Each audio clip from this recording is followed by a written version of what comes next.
सखी सहेली चैनल की तरफ से सभी को जय माता दी। अहोई अष्टमी के पावन व्रत की सभी माताओं बहनों को हार्दिक शुभकामनाएं और माता पार्वती आपकी संतान की रक्षा करे और आपकी मनोकामना पूरी करे। संतान सुख और उनकी लंबी आयु की कामना के लिए कार्तिक मास कृष्ण पक्ष अष्टमी तिथि पर अहोई अष्टमी का व्रत किया जाता है। इस साल आज यह व्रत रखा जा रहा है। इस व्रत की खास बात यह है कि जिस दिन की अहोई अष्टमी होती है, अगले सप्ताह उसी दिन की दिवाली मनाई जाती है।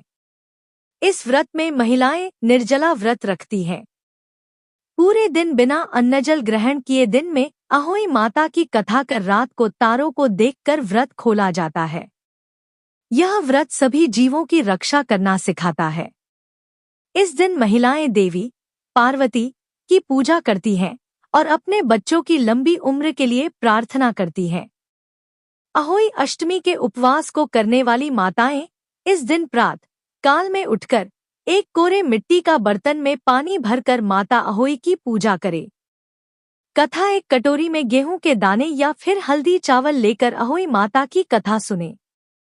अहोई माता की कथा। एक साहूकार था जिसके 7 बेटे और 7 बहुएं थीं। दिवाली से पहले कार्तिक अष्टमी को 7 बहुएं अपनी इकलौती ननद के साथ जंगल में जाकर खदान में मिट्टी खोद रही थी। वहां स्याहू की मांद थी। मिट्टी खोदते समय ननद के हाथ से स्याहू का बच्चा मर गया। इससे स्याहू माता बहुत नाराज हो गई और बोली, मैं तेरी कोख बांधूंगी। तब ननद अपनी 7 भाभियों से बोली, तुम में से कोई अपनी कोख बंधवा लो। सभी भाभियों ने अपनी कोख बंधवाने से इनकार कर दिया, परंतु छोटी भाभी सोचने लगी कि अगर मैंने अपनी कोख नहीं बंधवाई तो सासू जी नाराज होंगी। यह सोचकर ननद के बदले में छोटी भाभी ने अपनी कोख बंधवा ली। अब इसके बाद उसको जो बच्चा होता वह 7 दिन का होकर मर जाता। एक दिन पंडित को बुलाकर पूछा, मेरी संतान 7वें दिन क्यों मर जाती है? तब पंडित ने कहा, तुम सुरही गाय की सेवा करो। सुरही गाय स्याहू माता की भाईली है। वह तेरी कोख खुलवा देगी, तब तेरा बच्चा जिएगा। अब वह बहुत जल्दी उठकर चुपचाप सुरही गाय के नीचे साफ सफाई कर आती। सुरही गाय ने सोचा, रोज उठकर कौन मेरी सेवा कर रहा है, सो आज देखूंगी। गौ माता खूब सवेरे उठी। देखती है कि साहूकार के बेटे की बहू उसके नीचे साफ सफाई कर रही है। गौ माता उससे बोली, क्या मांगती है? साहूकार की बहू बोली, स्याहू माता तुम्हारी भाईली है और उसने मेरी कोख बांध रखी है, सो मेरी कोख खुलवा दो। गौ माता ने कहा, अच्छा ठीक है। अब तो गौ माता समुद्र पार साहूकार की बहू को अपनी भाईली के पास लेकर चल पड़ी। रास्ते में कड़ी धूप थी, सो वह दोनों एक पेड़ के नीचे बैठ गई। थोड़ी देर में एक सांप आया। उसी पेड़ पर गरुड़ पंखनी का एक बच्चा था। सांप उसको डसने लगा। तब साहूकार की बहू ने सांप मारकर ढाल के नीचे दबा दिया और बच्चे को बचा लिया। थोड़ी देर में गरुड़ पंखनी आई तो यहाँ खून देखकर साहूकार की बहू को चोंच मारने लगी। तब साहूकार की बहू बोली, मैंने तेरे बच्चे को नहीं मारा, बल्कि सांप तेरे बच्चे के करीब आया था। मैंने तो उससे तेरे बच्चे की रक्षा की है। यह सुनकर गरुड़ पंखनी बोली, मांग तू क्या मांगती है? वह बोली, 7 समुद्र पार स्याहू माता रहती है, हमें तू उसके पास पहुंचा दे। तब गरुड़ पंखनी ने दोनों को अपनी पीठ पर बैठाकर स्याहू माता के पास पहुंचा दिया।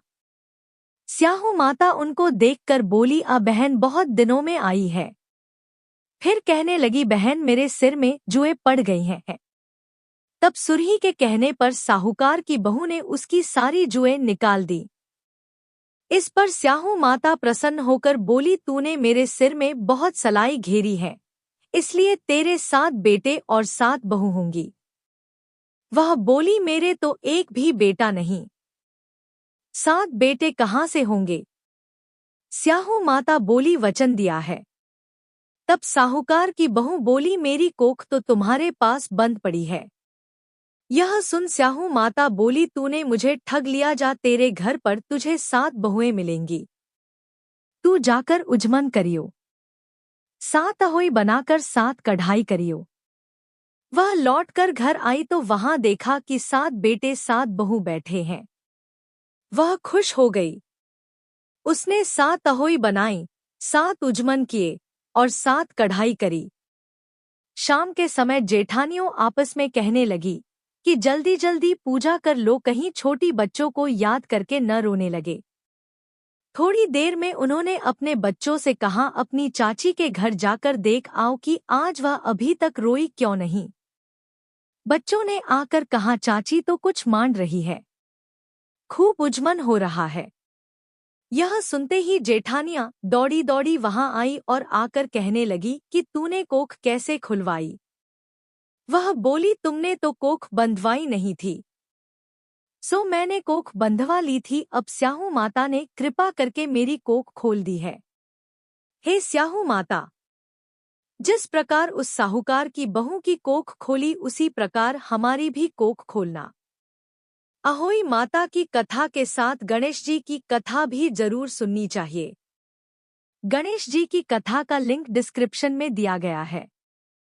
जय मां पार्वती।